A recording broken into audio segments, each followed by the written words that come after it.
Hi, and welcome to Study Period 2 online tutorial. My name's Helen McMahon, and I'm going to be sharing with you an overview of the 30064C01 assessment.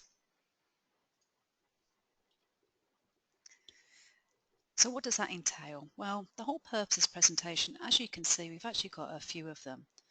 Firstly, it's to provide a basic overview of all of the assessments in Study Period 2. So that's both group-based and work-based. And then the other purposes of the presentation basically focus on work-based learning. So it's to create a clear picture for you of what work-based learning looks like, to provide you an introduction to the requirements of the 30064C01 assessment, and also to provide clear steps on how to complete what we call the individualised learning plan. Now, you may be listening to this and you may not have actually looked at the assessments just yet, or you might have. So when I talk about the individualised learning plan, that may not mean anything to you just now, but by the end of this session then it will make sense. So what I'm sharing with you right now is the overall picture of the Certificate 4 in Training and Assessment here at Open Colleges. So we separated them into 4 areas. So you've got the design units, which is a study period 1. Study period 2 is all about delivering of training. Study period 3 and 4 is all about assessment, and then you've got the elective units. So the ones in yellow are the ones that we're focusing on today. So in this study period, as we've got there, it contains 2 units of competency. So you've got the plan, organise and facilitate learning in the workplace, and you've got plan, organise and deliver group-based learning. And to cover those 2 units of competencies, you'll see that there's actually a number of assessments. So what we've got there at the top is the 30064C01, Portfolio 1. And that's the one that I'm going to be focusing on mainly today. And on the right-hand side of this table, you'll see that I've listed here what recording requirements there are for each of those assessments, because I think that can be quite confusing sometimes. And I think it's also very important to have that really clear in your head that there will be some recording requirements. So for that first one, the only thing that you will need to record is a one-on-one induction with your learner in the workplace. Okay, it's an introduction to their workplace learning. As I said, that will become clearer as we go along. You've got the 30064C02. So this is still work-based learning. You'll find that it's very similar to the first one. However, you've got 2 recordings in there. A one-on-one training session, and that needs to be on a different learner and also in the workplace, and a closure meeting. Again, that will make sense as you work through the assessment. Assessments numbers 3, 4 and 5, they're all about the group-based learning. And you'll find that Richard Harms is your trainer for that, and he will guide you more than adequately if you have any questions on those. But the first one you've got there, you need to deliver a 40 to 60 minute group-based training, and when we talk about group-based, that needs to be 3 or more people.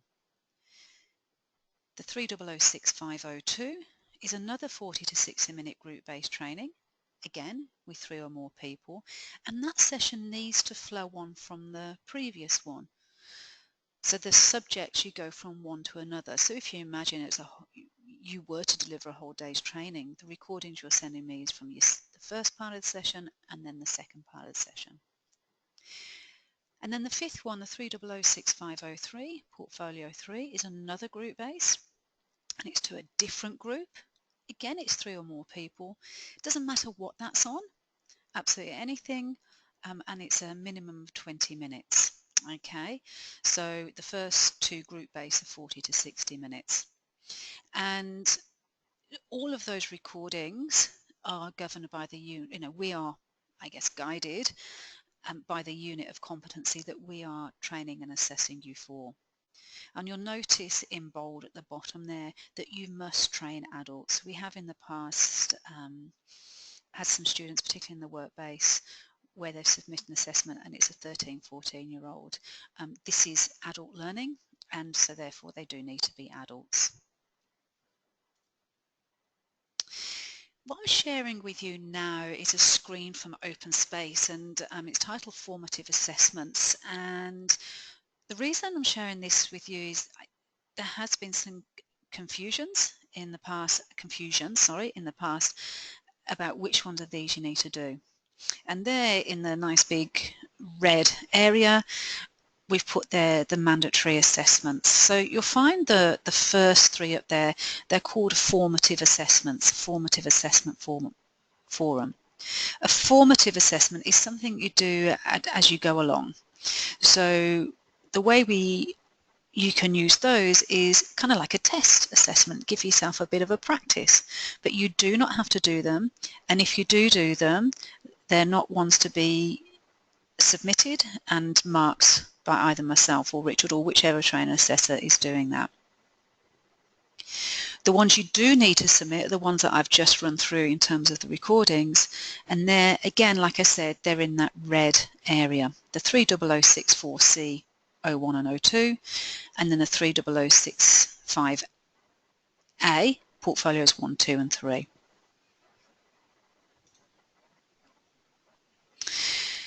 In terms of the assessments, there are minimum requirements for the environment you have to conduct the assessments in. So as we call that, the assessment environment. So the first point we've got there is a workplace trainer is required to conduct training within a workplace, so a real workplace. This assessment requires you to complete the activities within a practice environment, and a practice environment may include an RTO, registered training organisation, a workplace or a volunteer organisation. So what we can't do is in your kitchen or in your lounge room with your family running around. This is workplace learning. So it could be in an office, that's fine. And as for there, a volunteer organisation, but more organised. Obviously, we're leaning towards the organisation side.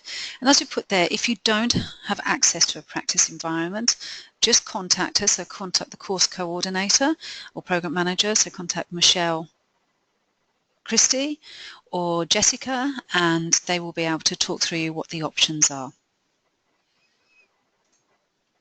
So as I said, we're going to be focused on work-based learning. So what is it? Well, what I've got there is what it is and what it is not. So on the left-hand side, it says work-based learning is a series of activities one can undertake in the workplace in normal working conditions to learn a task or a job role. It is not a series of training sessions. So what we're doing in this study period 2, if you remember, I said it's all about delivering training. When we think of delivering training, quite often we do think about that training room where you've got a group of people in front of you and you train them, and that's perfectly fine, and that can be a majority of our job role as a trainer. The thing is, that's not the only way people learn. People learn in the workplace as well, and quite often it's not through organised and planned one-on-one training sessions where we sit down and go, this is the purpose of this session, this is what we're going to cover, and we provide them activities and discussions. Quite often we learn in the workplace by purely doing our job. And I'm sure all of you can relate to that, where we've learned through our mistakes by doing the job, working out how to send emails, or for those of you obviously have been through study period 1 now and into study period 2, working out how to navigate around open space. A lot of it is all incidental learning.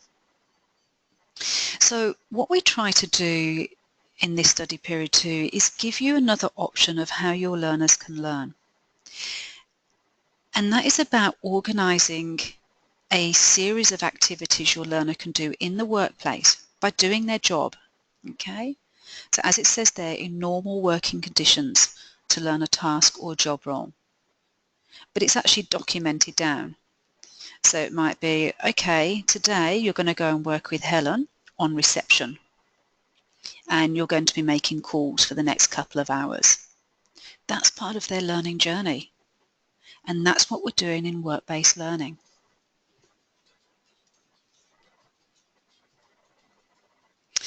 So again, what is work-based learning? Just to reiterate that, as a trainer of a work-based learning plan, we need to imagine ourselves as a project manager.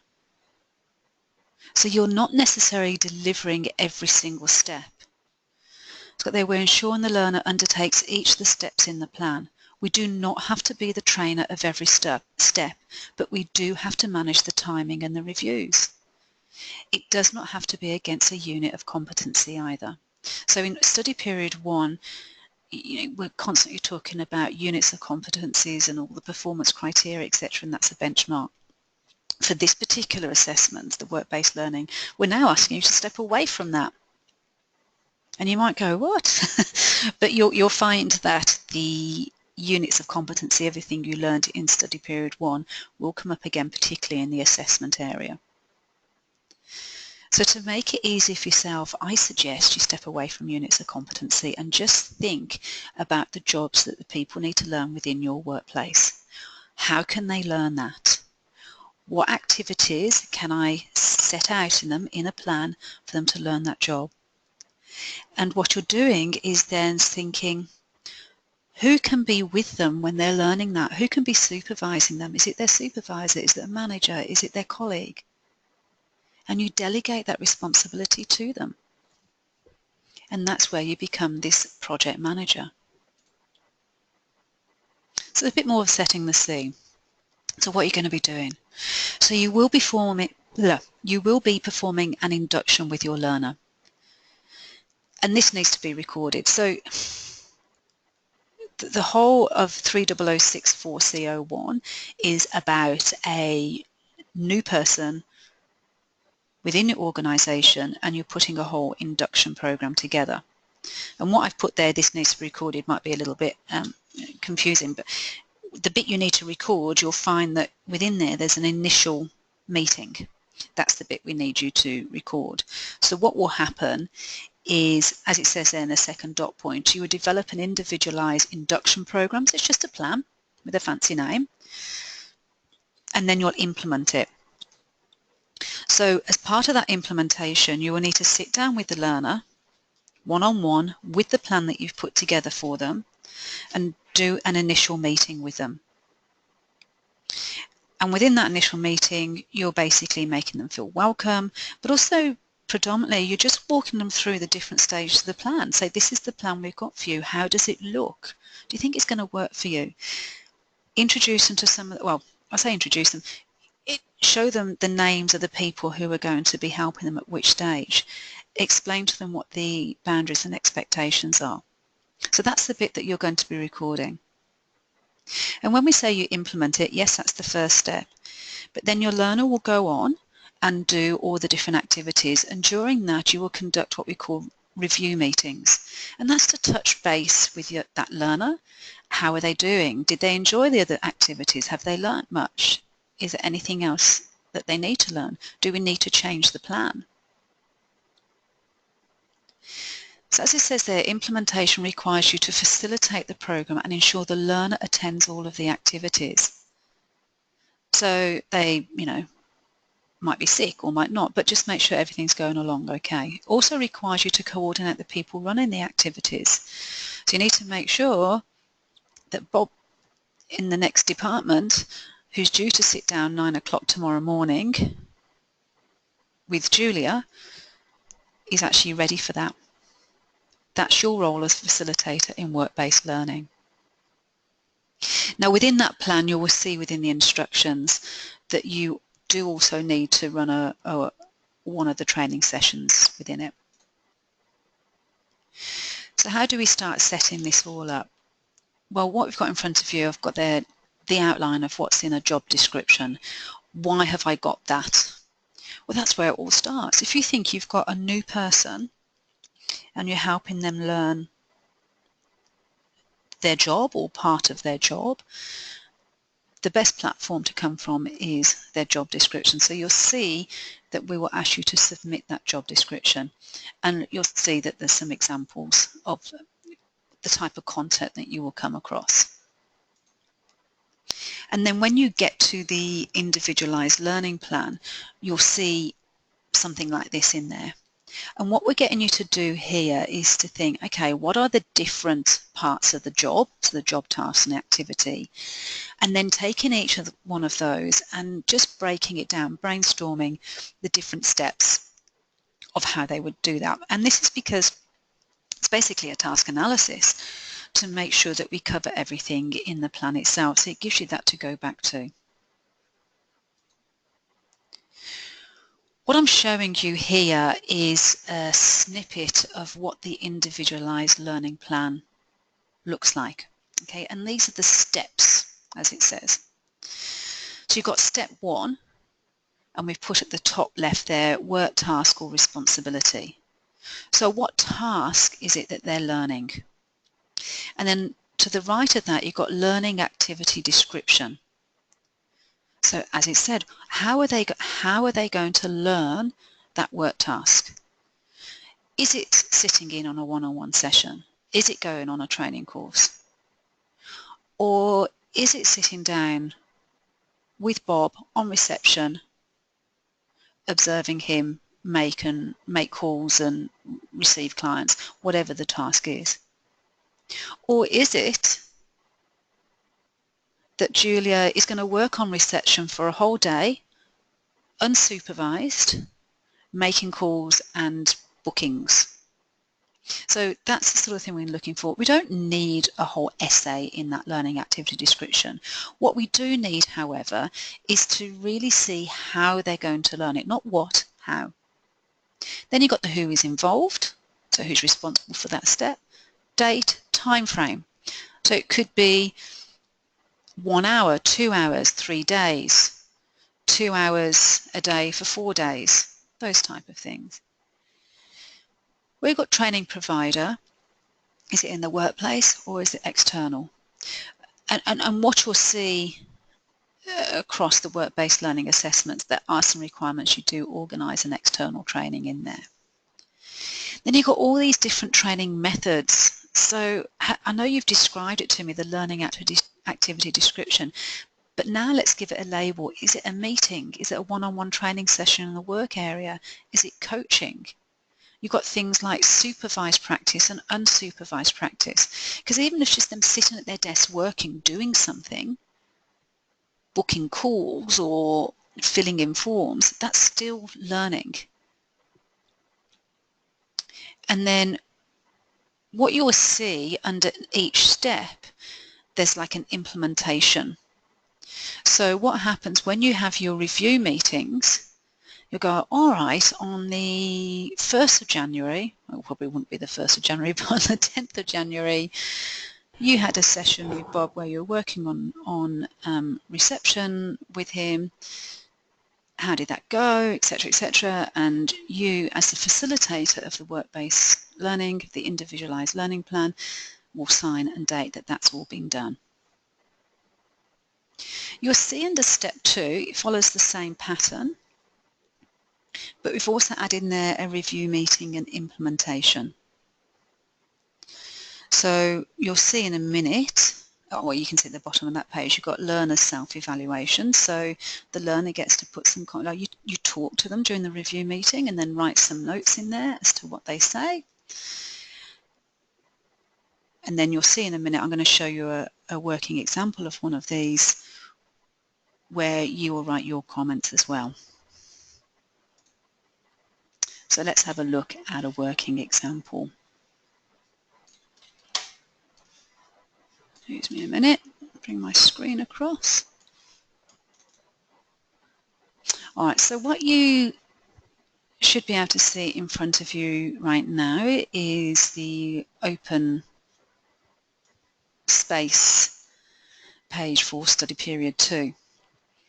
And if you scroll down, so you go past learning materials, past assessment, assessment uploads, and what you'll see, we're now on additional resources.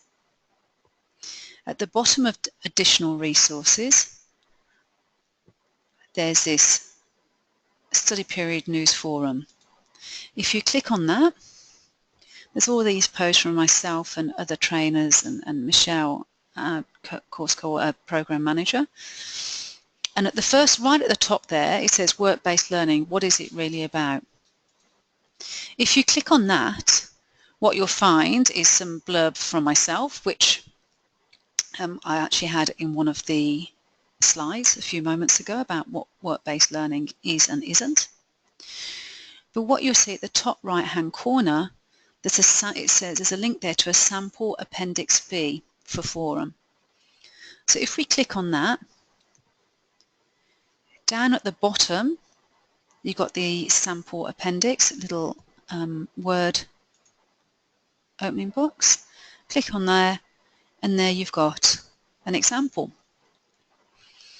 Now this particular example I'm going to briefly walk through.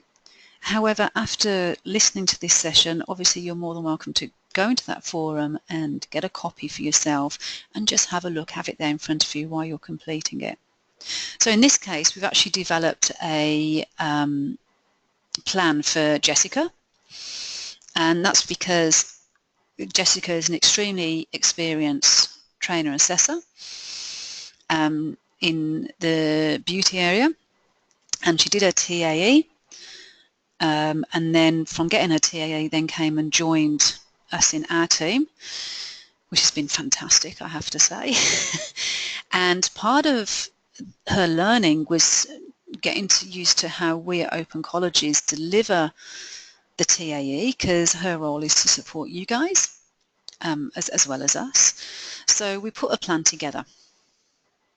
So I've named this the program plan Confidence with Study Period 1. You can call it whatever you like, you have poetics license there.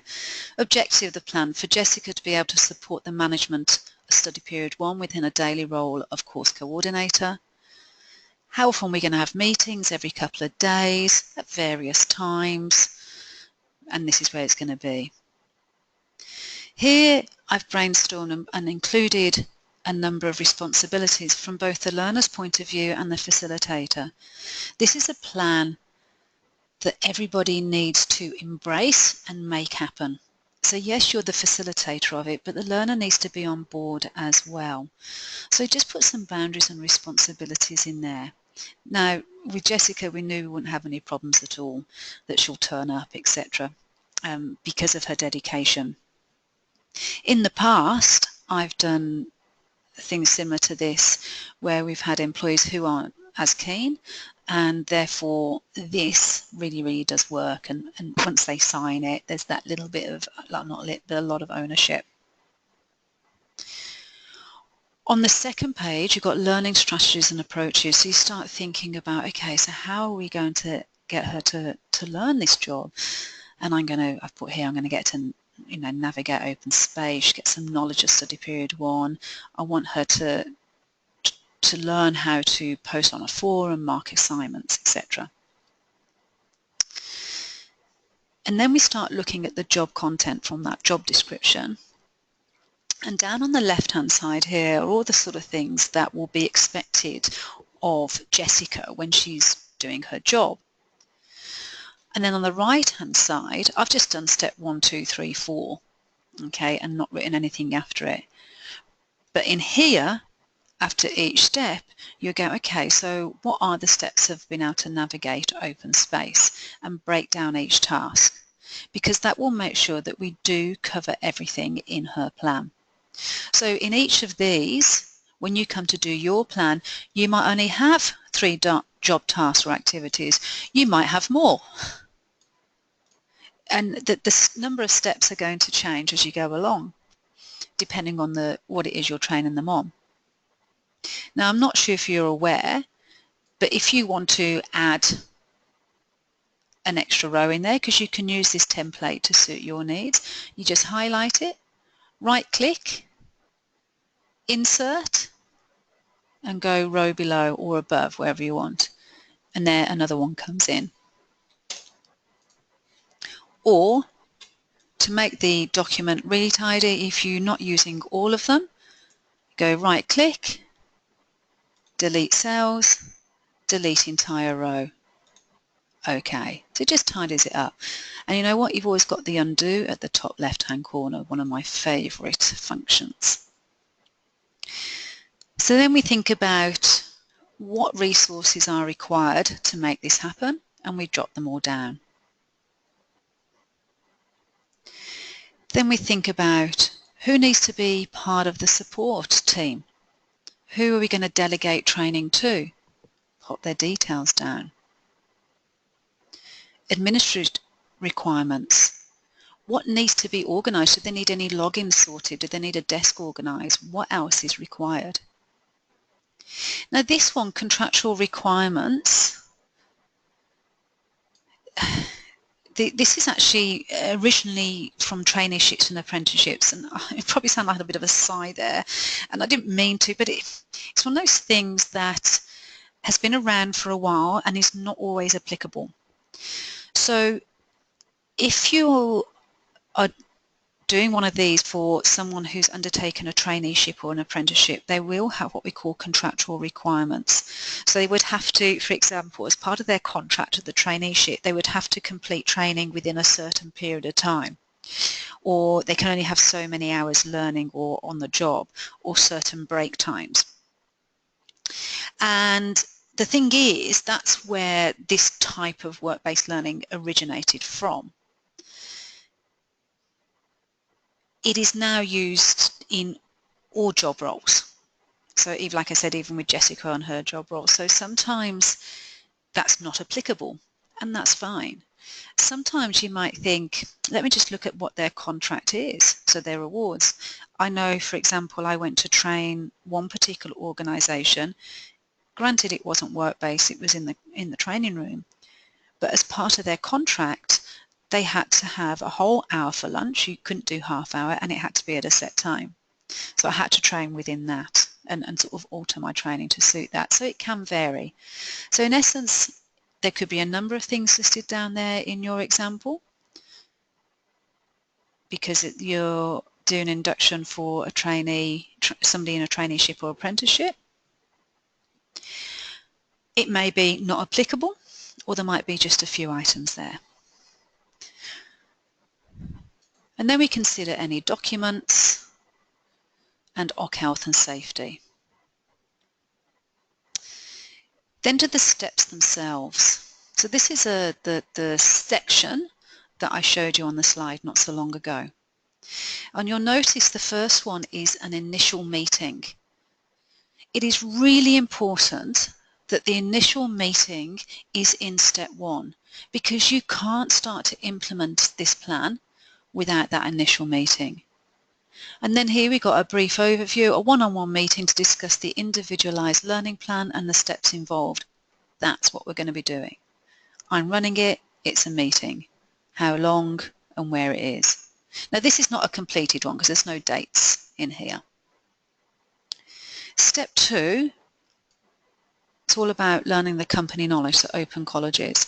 So I've put here Jessica to complete Open Colleges online induction, Jessica to Kieran if she has any questions. So it's clear to everybody what's happening. And this is a self-driven thing, it's online learning. Kieran is the contact. I'm not involved at this stage at all as the facilitator. The next step needs to learn about the systems knowledge. And I put here a one-on-one basic open space training session to cover these areas. And that's both Kieran and myself. And that's actually a training session, a one-on-one training session in her workplace. And you'll see that it's at her own desk. So we're going to sit, Kieran and I are going to sit with her and just do some basic navigation. You've got course and assessment familiarisation. So I've got Jessica to read through study period 1 learning material, complete some of the activities so she's familiar with the content, and Michelle Christie is her contact and is responsible for that step. Again, it's driven by Jessica. It's something she would have to do as part of a job anyway, to read through the learning material. So we're not giving her extra work, we're just saying this part of your job, reading through this, is part of your learning plan. Then we've got the grading assessment. So now we've given her a few things that's given her a platform of knowledge and skills. And we've got there on the right, her task is Jessica to grade 10 study period 1 assessments before uploading results and feedback forms. Jessica is to check her feedback and decision with Michelle Christie. Once Michelle has checked them all, Jessica's to upload the feedback and results. Again, it's still part of her job. That's actually completing the work. Those assessments need to be marked. But we're doing it as a supervised practice. Because as you can imagine, we don't want people getting the incorrect feedback or results. So with somebody first joining us, we need to have that supervised practice, but it's only supervised in terms of checking. She's actually doing the job on her own, and we're just checking with Michelle. Another part of her job role is student engagement. And we got here Jessica to attend a VEL conference workshop and focus on student engagement. So this is an external training session, training course, which is a requirement for this particular assessment. And it's only me, I'm involved, but only for the booking of it. Then she gets to grade some more assessments. So before we said 10, and this time said Jessica to mark all of study period 1 assessment submission, Jessica to raise any concerns to either Helen or Michelle.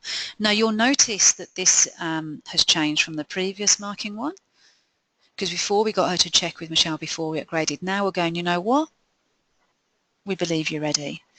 But she needs to know that she can still come to us if she gets stuck. And we've put some specific dates in there. You know, so she works 6 so it's over 6 work days. As she works 3 days a week, this is over 2 weeks.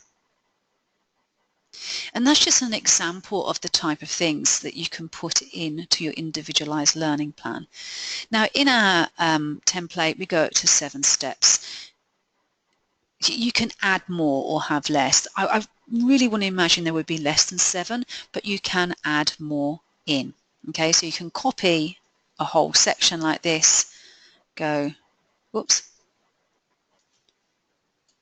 highlight it all, right click, and it won't let me do it now, but you can click all that, copy all that, and repeat it and paste it and add more tasks. And what I want you to really try and do is think that, yes, they're going to have some one-on-one training and a bit of external training. We all need that to give us that platform to continue our learning.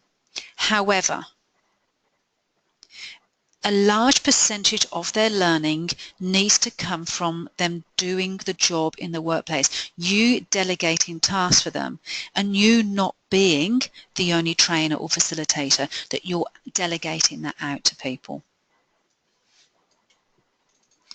So let's just go back to our PowerPoint. That wasn't a very smooth move across. Never mind, here we go. So we just had a look at a working example. Moving on from that Appendix B that we've just been through, you will find another appendix in there, Appendix C, and it's got once your employee, so your learner, has undertaken the induction program plan, it's time to review and evaluate your experience. And this will give you an opportunity to make any amendments, additions, changes, improvements, and learn how to apply another induction program for other staff in the future. So we get you to self-reflect, we get you to think about it and get it evaluated. You know, I've been in training for, I just say over 15 years now, I don't even bother adding it up, and I learn something new all the time. I know that probably sounds a bit like a cliche, but it's so true. So every time I run training or run a plan, I always self-reflect and go, right, how can I make that better? So this is something we get you to do, A, because it's so beneficial, B, I mean, we need to assess you on it, but mainly that A point is that it's extremely beneficial. Before you submit your assessments, can you please use the checklist and make sure you've got everything in there, and you'll see a whole list. Please don't be alarmed at this point, that the assessment instructions will guide you through. Something I just will point out, it will come up on your screen as I highlight it. No, oops. So you'll see Task 4 says develop Appendix B individualized induction plan, program plan. Don't submit until Task 11. And then you go to Task 7 and it says update Appendix B. Don't submit until Task 11. And then Task 11 is you submit it. So what you're doing here, we're just taking you through the different tasks. You put the plan together. As you implement the plan and your learner goes on that journey that you have created for them, you're updating the plan by the signatures when you have the review meetings. So when you get to Task 11, it's all been implemented. We need to see the final version.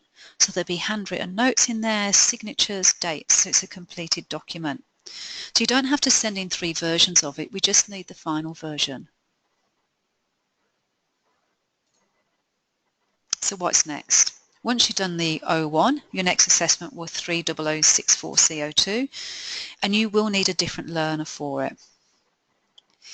Whereas the first one, which I've just talked through, is about a new person and induction for somebody, the second one's a little bit different, where it says you'll be determining what their gaps in skills are in training and within their job role, and you'll be putting a plan together for that. So it could be somebody who's very experienced, but they're learning a new part of their job. Maybe it's somebody who is moving across to a different role. Maybe it's somebody who's struggling in a particular area. So you can choose any of these.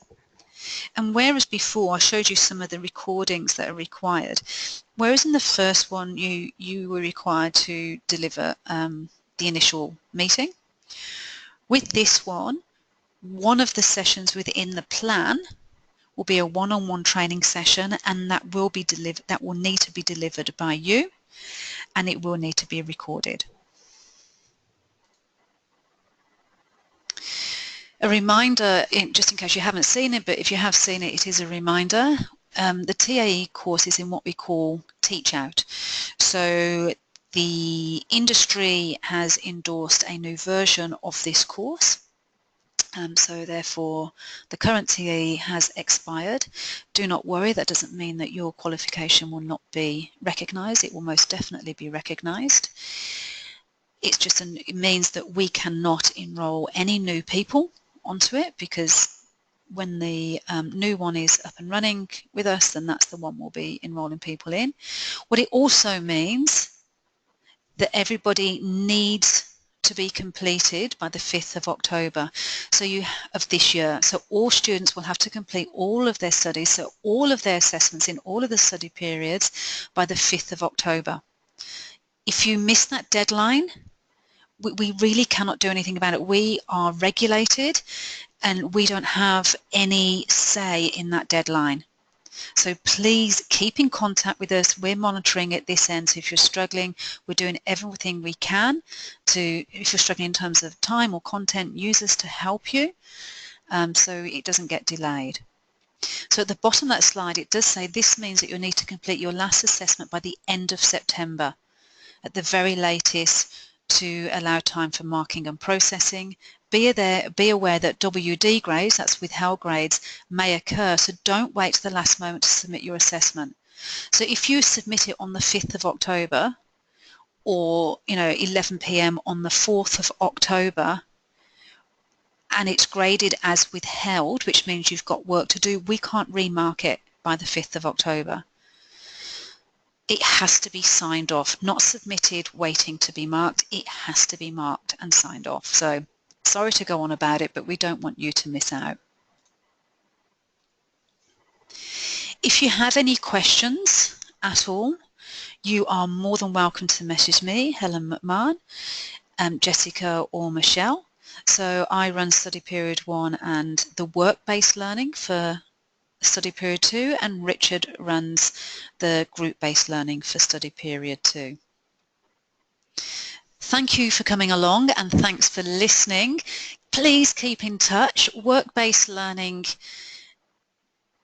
don't overthink it. It really is straightforward. Okay? Like I said, don't overthink it and enjoy the experience.